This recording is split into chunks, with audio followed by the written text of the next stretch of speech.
Marcus Carter was no stranger to air travel. As the CEO of a thriving tech company, he often found himself hopping between cities, attending meetings, and flying to business conferences. He had earned his spot in the upper classes of the airline world, often enjoying the luxury of first-class seating. It wasn't just about the extra comfort or the fancy meals. It was the convenience and the peace of mind that came with being treated well. On this particular day, Marcus was preparing for a flight to an important investor meeting in another city.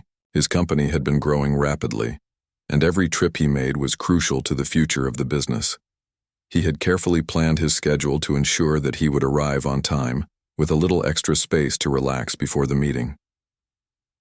Arriving at the airport, Marcus confidently approached the check-in counter, where the airline staff was already assisting other passengers. He smiled politely and handed the clerk his boarding pass, which had his seat assignment in first class. It was a routine interaction, and Marcus expected it to go smoothly, just like every other time. But this time things were different. The staff member behind the counter took a long look at the boarding pass, then back at Marcus, with an expression that seemed more puzzled than helpful. She typed something into her computer and frowned, looking back at Marcus with an uncomfortable air. "Mr. Carter, it seems there's an issue with your seat," she said, her voice calm but firm. "It's been reassigned." Marcus blinked in surprise. "Reassigned? I have a first-class reservation," he replied, his tone polite but clearly confused. The clerk nodded. "I understand, but the seat you were assigned is no longer available. Unfortunately, all first-class seats are fully booked. You've been moved to economy class for this flight." For a moment, Marcus couldn't quite process what was happening. He glanced at the boarding pass again, his seat clearly marked in first class. There must have been some mistake. "I don't understand," he said, slowly. "I booked this flight weeks ago, and I specifically chose a first-class seat."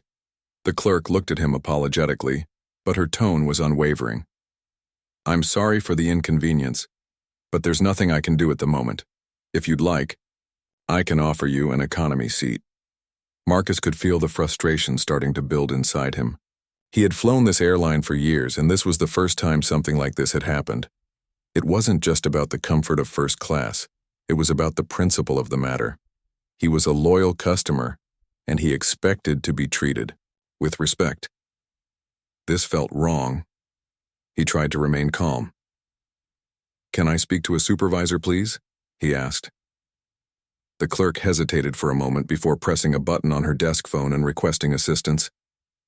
"Please wait here," she said, gesturing to a nearby bench. Marcus sat down, but the longer he waited, the more his patience began to wear thin.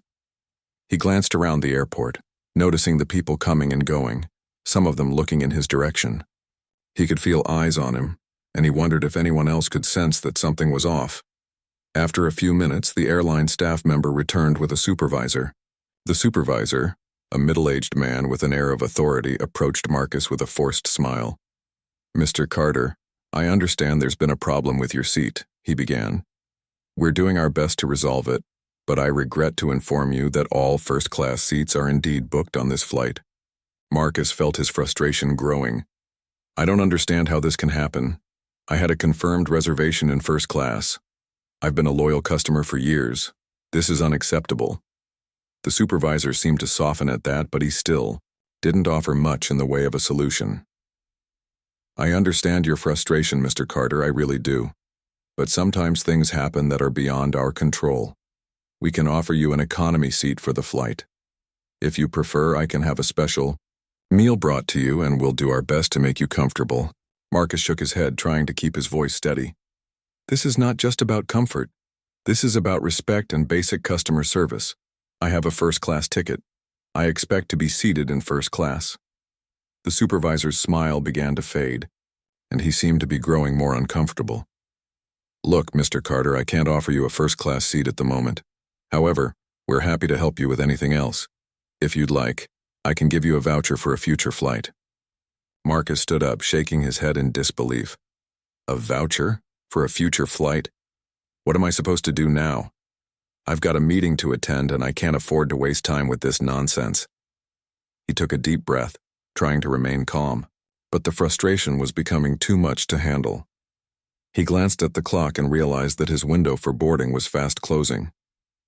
The situation wasn't getting any better, and it seemed like no one at the airline was willing to take his concerns seriously. Marcus decided to do something he hadn't done before. He was going to speak out. Instead of accepting the economy seat or waiting for another solution, he calmly pulled out his phone and started recording the conversation. He knew that the airline's lack of action was unacceptable, and he wanted to have a record of what had happened. The last thing he wanted was to walk away from the situation without making sure that others could understand the injustice he was facing. "Just to be clear," he said as he recorded, "I have a confirmed first-class seat. I paid for a first-class ticket, and I expect to be treated with the respect that comes with it. I will not settle for less." The supervisor looked visibly uncomfortable, but Marcus kept his focus, determined to make sure his voice was heard.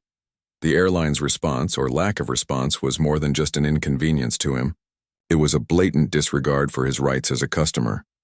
As he stood there, calmly recording, Marcus began to notice other passengers around him looking in his direction. Some were staring, others whispering, and a few seemed to have recognized the tension in the air. It wasn't just Marcus who was uncomfortable in this situation. It was everyone around him who could see the injustice unfolding. The seconds ticked by, and Marcus's patience was wearing thinner by the minute. His frustration wasn't just with the airline's poor customer service. It was with the fact that no one was taking him seriously. He had been polite, calm, and patient, but now it felt like his concerns were being brushed aside simply because of who he was. Little did Marcus know that this moment, this seemingly small inconvenience, would soon spiral into something much bigger. What had started as a simple check-in issue was about to become a public spectacle that would bring attention to issues far larger than a mere seat assignment. Marcus Carter stood there, his phone still recording, as the supervisor's face turned from mildly concerned to a hint of frustration. His calm demeanor was starting to crack, and the feeling of helplessness began to settle in. The situation was quickly getting out of hand, and despite his best efforts to stay composed, he could feel the embarrassment creeping up on him. This wasn't supposed to happen. He was a paying customer, a frequent flyer with years of loyalty to this airline. Yet it felt as if his concerns were being brushed aside, as if they didn't matter. "Mr. Carter, I understand you're upset," the supervisor said again, his voice a little firmer now. "But the situation is clear. There's no first-class seat available. We've done everything we can to accommodate you." Marcus let out a slow breath, trying to keep his anger in check. He didn't want to make a scene, but everything about the way he was being treated felt wrong. It wasn't just the fact that his seat had been reassigned. It was the way he was being dismissed, as if his discomfort and frustration didn't deserve attention. He had asked for a simple solution, the seat he had booked and paid for. Instead, he was being told to settle for less, without any valid reason. "I don't think you understand," Marcus said, his voice tight. "I didn't just show up here on a whim. I have a confirmed reservation. This isn't just about a seat. It's about being treated fairly. If I'm not getting what I paid for, then you need to do more than just apologize." The supervisor shifted uncomfortably, clearly unsure how to handle the situation. For a brief moment, Marcus could see the hesitation in his eyes. He didn't know what to do, didn't know how to fix this. But Marcus couldn't help but feel that the supervisor was more interested in brushing him off rather than truly finding a solution. "Mr. Carter," the supervisor said, "I can offer you an economy seat for now. We're also looking into possible upgrades for you on a future flight. I understand this isn't ideal, but it's the best we can do at the moment." "An economy seat?" Marcus repeated, incredulity dripping from his voice. "You're offering me a downgrade, and then you want to promise an upgrade for the future? That doesn't fix this. This is happening right now, and you're telling me I have to settle for less." The airline supervisor hesitated, clearly not knowing how to make this right. Marcus was starting to feel the weight of the situation, his earlier calm starting to slip. He had been patient, understanding, and reasonable, but now the more the situation dragged on, the more Marcus felt as though he were being treated unfairly simply because he wasn't in the mood to argue or create a scene. It wasn't about the seat anymore. It was about dignity. Around him, the other passengers were still milling about, some walking past, some quietly glancing in his direction. He could feel their stares, the weight of their eyes making him more self-conscious. He noticed a few people whispering to each other, perhaps speculating about what was going on, wondering why he seemed to be the only one having this problem. Marcus wished he could ignore them, but the reality of the situation was that it was becoming a public issue. He had become the center of attention, and not in a way that he had ever wanted. His thoughts were interrupted by the sound of a woman's voice behind him. "Is everything okay?" she asked, a hint of concern in her tone. Marcus turned around to see a flight attendant, her face filled with curiosity. She had noticed the growing tension and likely sensed that something wasn't right. "I'm not sure," Marcus said, his voice still calm but edged with frustration.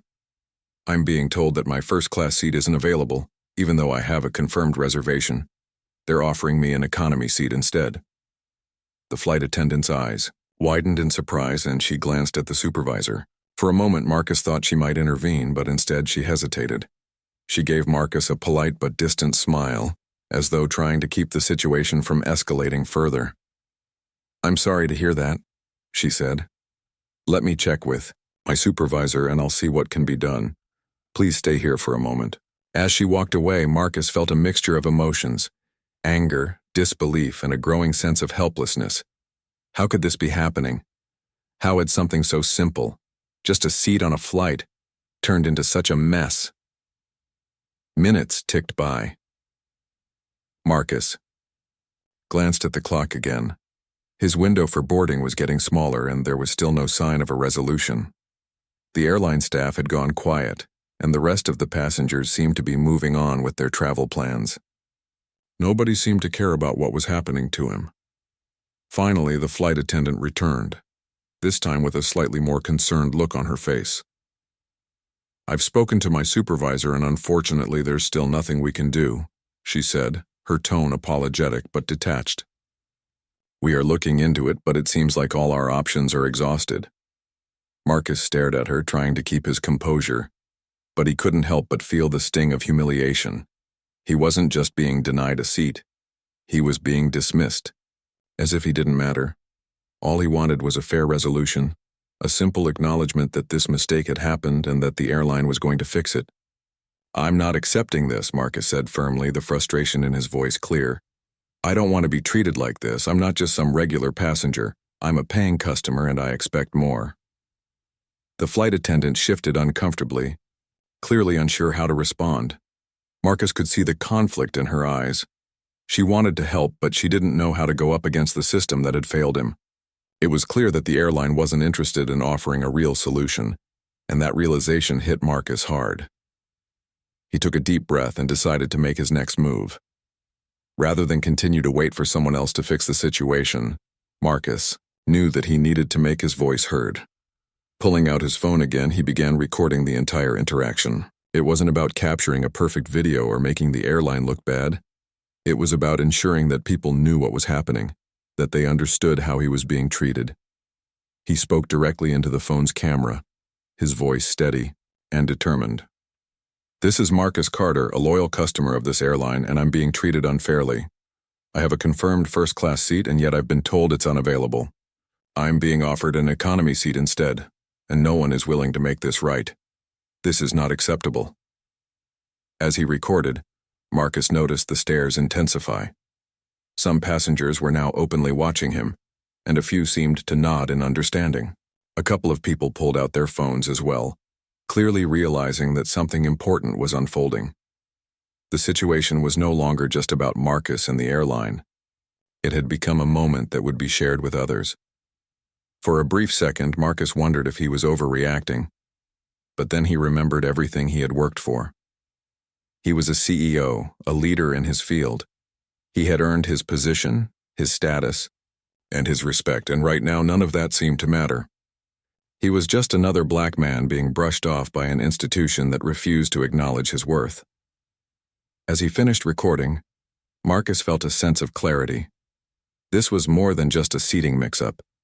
It was a reflection of a larger issue, one that too many people experienced every day: The feeling of being ignored, disrespected, or outright dismissed. And Marcus wasn't going to let it go unnoticed. He stopped recording and looked around the terminal. The situation was far from over, and the ripple effects of what had just happened were only just beginning. As Marcus stood there, the weight of the situation pressing down on him, he felt a surge of frustration that he could no longer ignore. He had tried to be patient, he had tried to reason with the airline staff, and he had even asked for a supervisor's assistance. But nothing had changed. He was still standing in a terminal, denied the seat he had reserved and being offered nothing but excuses. The minutes ticked by as he stood there, feeling more and more like he was fighting a losing battle.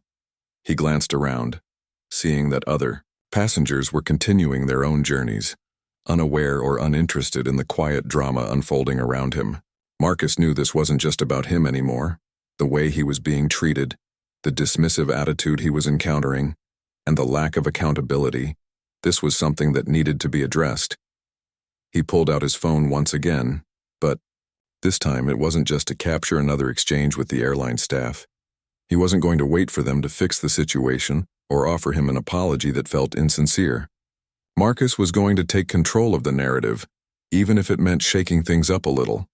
With his phone in hand, he started recording again, but this time his focus was different. It wasn't just about documenting the unfair treatment he had received. It was about showing the world what was happening, about letting others see how often people like him, and countless others, were treated unfairly in spaces where they were expected to feel welcome. He knew that if this went viral, the airline would have no choice but to respond. The video started off with Marcus speaking directly to the camera, his face calm, but his words firm. "This is Marcus Carter, and I'm currently standing in an airport being denied a seat I paid for. I've been a loyal customer to this airline for years, and today, I'm being told that the first-class seat I booked has been given to someone else. I've been treated like my time and my comfort don't matter." As he spoke, his voice carried a note of quiet strength. He wasn't yelling or ranting. He didn't need to. His words were clear, and they carried weight. People in the terminal were starting to take notice. A few passengers, curious about the situation, stopped walking and watched him. Marcus didn't care if they stared. He knew the only way to make things right was to expose the truth. "I've asked for a supervisor, and they've told me that the seat is gone, that the only option left is economy. This is unacceptable.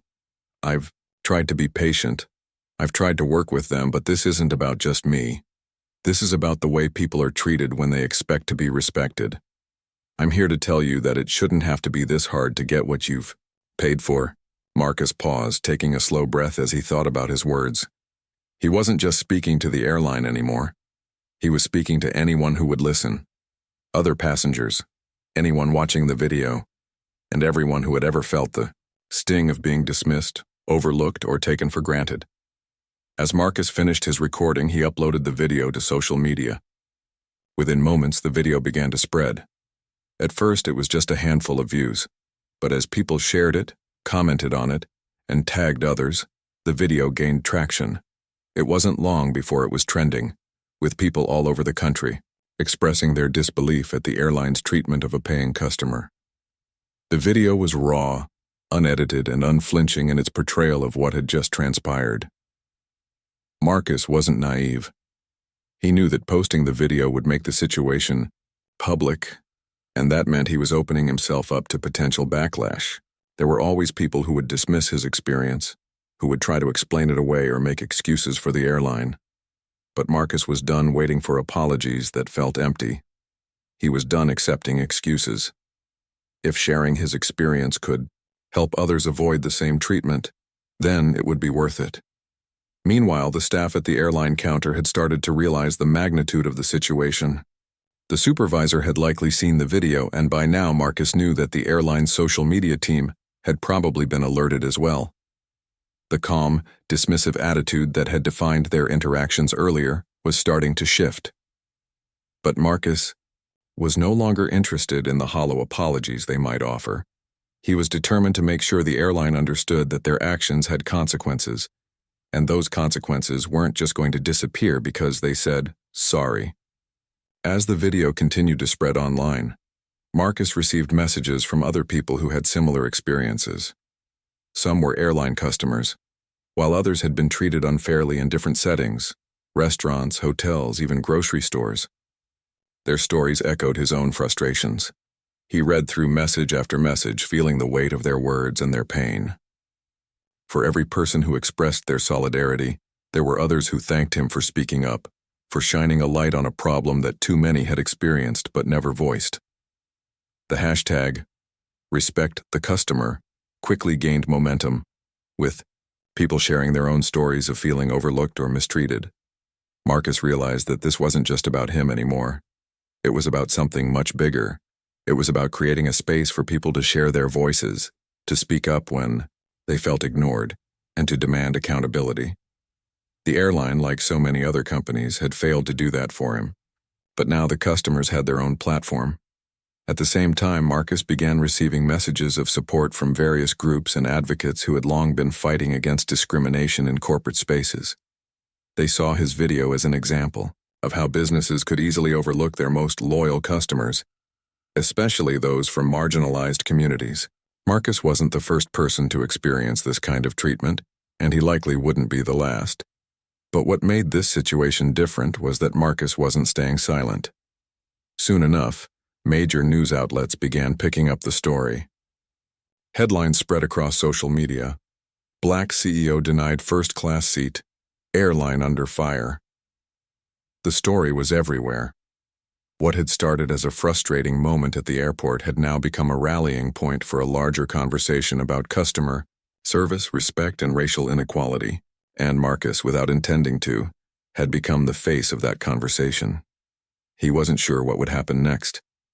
The airline might offer him some kind of compensation or apology, but he wasn't interested in their token gestures. He wanted a real change. He wanted to make sure that this didn't happen to anyone else, and that the airline, and others like it, would learn the importance of treating every customer with dignity. As Marcus sat down in the airport lounge, waiting for his next flight, he felt a sense of resolve wash over him. The video had been a small act, but it had made an impact. It was a reminder that one voice, one person, could start a conversation that had the power to change an entire system. And as Marcus reflected on the events that had unfolded, he realized that his actions had sparked something much bigger than himself. He had used his voice, and now others were using theirs. What started as a simple flight was now a turning point, a moment where a company's failure to acknowledge one person's dignity had sparked a movement that no one could ignore. The moment Marcus uploaded his video, everything changed. What had initially been a quiet issue at the airport had turned into something much larger than he had ever expected. The video spread like wildfire across social media, picking up speed, as it was shared, liked, and commented on. Marcus, sitting in the airport lounge, stared at his phone, watching as the views ticked up. What had started as a personal frustration was now a public conversation, and the world was paying attention. It wasn't long before the airline's social media team noticed the growing storm. As the comments on Marcus's video flooded in, the airline's customer service channels were overwhelmed. Messages poured in from customers, followers, and news outlets alike, all demanding answers. The public was furious. Many people expressed their support for Marcus, while others shared their own similar stories of being treated unfairly by airlines. The hashtag #RespectTheCustomer was trending, gaining momentum by the minute. Inside the airline's headquarters, a crisis meeting was being held. The airline's top executives sat in a conference room, discussing the fallout from Marcus's video. It was clear that they hadn't anticipated the situation growing as quickly as it had. They had brushed off Marcus's concerns at first, assuming it was just another unhappy passenger. Now, the whole world was watching, and the pressure was mounting. The airline's first response came in the form of a brief statement on social media. "We regret the inconvenience caused to Mr. Carter. We take customer service seriously and are investigating the situation," the post read. It was a standard, somewhat impersonal apology, one that tried to show empathy, but didn't offer any real solutions. To many, it felt like a half-hearted attempt to quell the public outcry. But the more the airline posted, the more they seemed to dig themselves into a deeper hole. As more people began commenting on the video, they noticed the airline's responses were vague and often dismissed the underlying issue. "It was a mistake," they said. "We apologize for the confusion." But Marcus knew that wasn't enough. This wasn't just about a mistake in assigning a seat. It was about how he was treated throughout the entire process.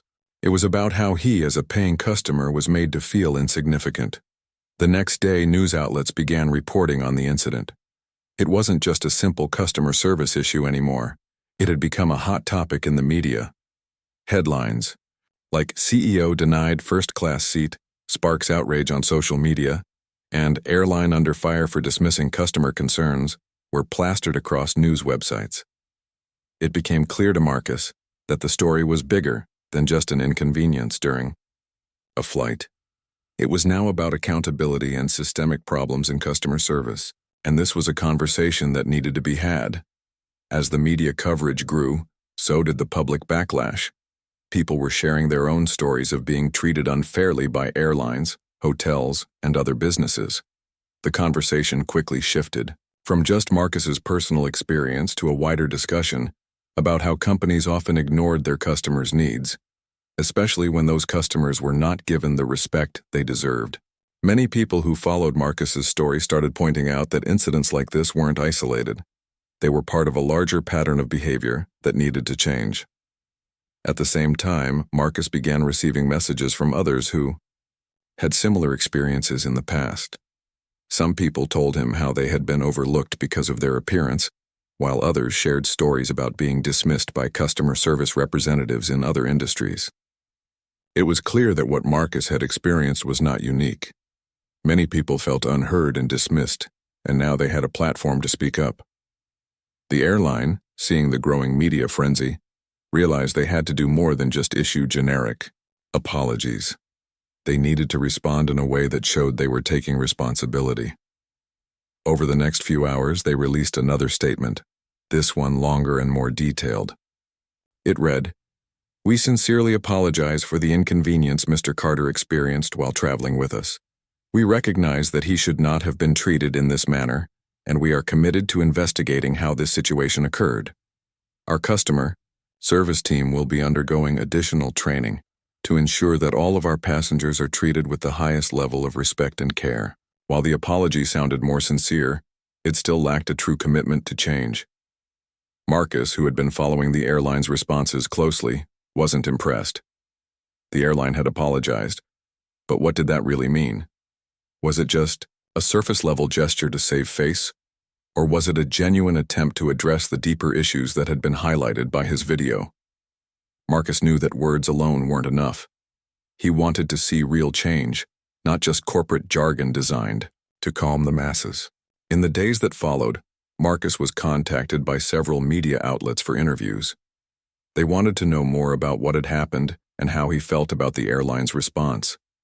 During these interviews, Marcus made it clear that he wasn't just speaking out for himself. He was speaking out for anyone who had ever been made to feel less than, anyone who had been ignored or treated unfairly by a company simply because they didn't feel like their concerns mattered. "I'm not asking for special treatment," Marcus explained during one interview. "I'm asking to be treated with the same respect that anyone else should expect when they book a ticket. When I'm paying for a service, I expect to receive that service in full. That's what this is about. It's not about being treated as better than anyone else. It's about being treated equally." Marcus's words resonated with people. They understood that his fight wasn't just about one bad experience with an airline. It was about something much bigger, about demanding accountability and respect in all areas of life. People across the country began calling out businesses for poor customer service, and more people joined in on the conversation. It wasn't just about the airline anymore. It was about how businesses of all kinds needed to value their customers and treat them with dignity. Meanwhile, the airline, under increasing pressure, began to make small attempts to make things right. They reached out to Marcus privately, offering to refund his ticket and provide him with a free flight voucher for his next trip. But Marcus had already made it clear that compensation wasn't what he was after. What he wanted was real change. something that would ensure no one else would face the same treatment he had. He wanted to see real improvements in how the airline treated its customers, especially those who might not always be seen or heard. The airline promised to review their internal procedures and improve training for their staff. But Marcus knew that actions spoke louder than words. He was cautiously optimistic that they would follow through on their promises. But he wasn't going to hold his breath. The true test would be whether they actually made lasting changes or simply hoped the controversy would blow over.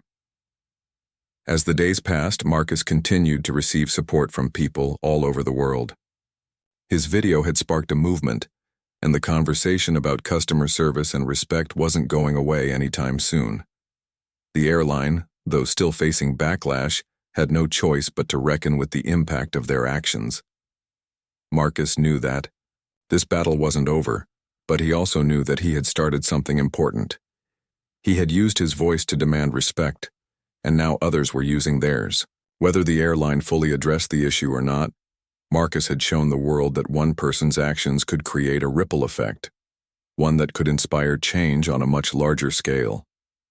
What had started as an inconvenient mistake at an airport had grown into a powerful reminder that customers deserved better, and for Marcus this was only the beginning.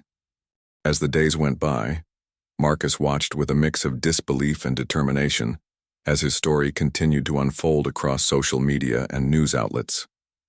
What had started as a frustrating encounter at the airport had turned into a significant moment in the ongoing conversation about customer service and respect. He never imagined that a simple act of standing up for himself would lead to such widespread attention. But as more people joined in, sharing their own experiences, it became clear that Marcus had sparked a conversation that was much larger than his personal issue. The media continued to cover the story, with more interviews and analysis pouring in from all sides. Marcus was now a key figure in a wider conversation about equality, respect, and how companies treated their customers. News outlets across the country were asking questions. How could such a basic error happen in the first place?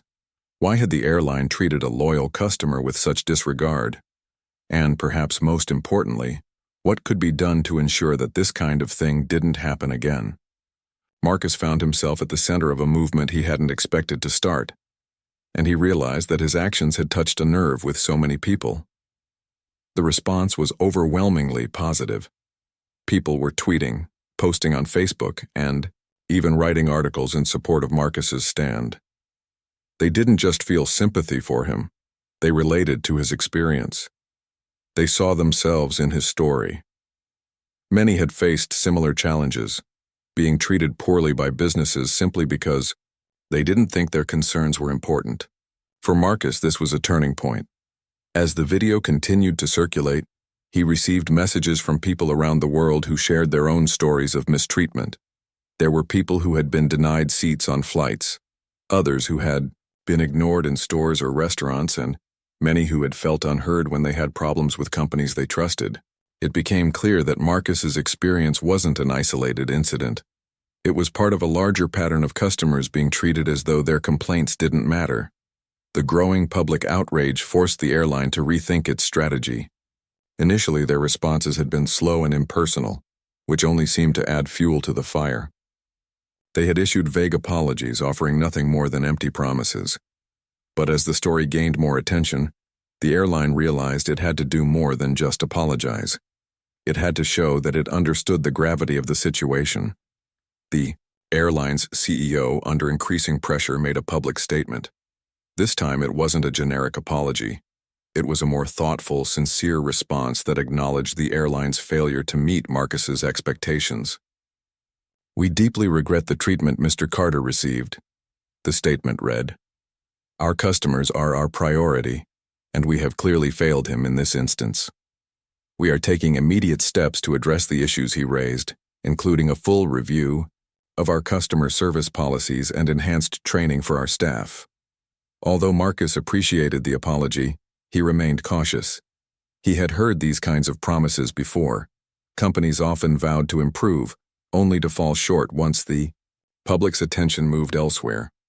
What mattered to Marcus wasn't just the apology, it was the follow-through. He wanted to see tangible changes, not just words on a screen. If the airline truly wanted to rebuild trust, it needed to take meaningful steps to ensure this type of thing wouldn't happen again. Over the next few weeks, the airline began to roll out some changes. They announced a new initiative aimed at improving customer service, which included mandatory diversity and sensitivity training for all employees, a more transparent complaint resolution process, and a customer advocacy team to ensure that issues, like Marcus's, would be handled swiftly and effectively. The airline also revealed that they were revising their policies to make sure that no passengers would ever be bumped from their seats without clear and justifiable reasons. For Marcus, seeing these changes unfold was a step in the right direction. But he knew that real change took time, and it wasn't just about one company making adjustments. It was about shifting the way entire industries thought about customer service. This incident had shown him that even small actions could have a far-reaching impact. By sharing his story, he had helped open the door for others to speak out about their own frustrations and had forced a major corporation to confront its shortcomings. The ripple effect from Marcus's actions extended beyond the airline industry. People who had once felt powerless in the face of poor customer service were now more confident in speaking up. Whether it was at a restaurant, a hotel, or even a local store, customers were holding businesses accountable for the way they treated them. Social media had become a platform for people to share their stories, and Marcus's video had inspired many others to take a stand when they were wronged. Marcus, who had always been focused on his company and his business, found himself becoming more involved in advocacy. He was invited to speak at conferences and panels, where he discussed the importance of customer service, respect, and fairness. His message was clear. Businesses had to listen to their customers and treat them with dignity, no matter their background or status. He also began to focus on how companies could improve their internal cultures, especially when it came to diversity and inclusion. The airline, after all, wasn't the only company that had made a mistake in treating a customer unfairly. Many businesses, Marcus realized, had failed to see the importance of fostering an inclusive environment, both for their employees and for their customers. By speaking out, he hoped to encourage other leaders in the business world to follow suit and begin to examine their own company practices. At the same time, Marcus continued to receive messages from people who were grateful for his courage. They thanked him for speaking out and for showing them that they didn't have to accept poor treatment. They told him that his actions had inspired them to stand up for themselves and demand better service. Some even shared how they had felt empowered to confront companies that had previously dismissed their concerns. But Marcus also knew that not everyone was happy with what he had done. Some critics felt that he had made a big deal out of a minor issue, and others argued that he had caused unnecessary drama. But Marcus wasn't concerned with those criticisms. He understood that people who had never experienced what he went through wouldn't fully understand the frustration and humiliation he had faced, and that was okay. What mattered to him was that his story had inspired change. Months after the incident, Marcus received a formal letter of apology from the airline. This time it was more personal. The letter was signed by the CEO, who expressed genuine regret for how the situation had unfolded and assured Marcus that they were committed to making long-term improvements. Along with the letter, Marcus was offered a complimentary first-class flight, an offer he declined, explaining that he had moved on from the incident. He didn't want a free flight. He wanted a system that treated people fairly regardless of who they were or where they came from. The airline, recognizing the impact of Marcus's actions, followed through on their promises. They started publishing regular updates about the progress of their customer service improvements, showing that they were serious about making things right. It wasn't a perfect solution, and Marcus knew that there was still more work to be done. But he felt a sense of satisfaction knowing that his actions had helped shift the conversation about customer service in a meaningful way. In the end, Marcus's experience at the airport had turned into a powerful reminder that every customer deserved to be treated with respect. It had started with a simple mistake, but it had snowballed into something much more significant. He had used his platform to speak out and had inspired others to do the same. And in the process, he had helped bring about real change, not just for himself, but for countless others who had been overlooked or mistreated in the past. As Marcus reflected on everything that had happened, he couldn't help but feel proud. Not of the attention he had gained, but of the impact he had made. He had stood up for what was right, and in doing so, he had shown the world that sometimes one voice could make all the difference.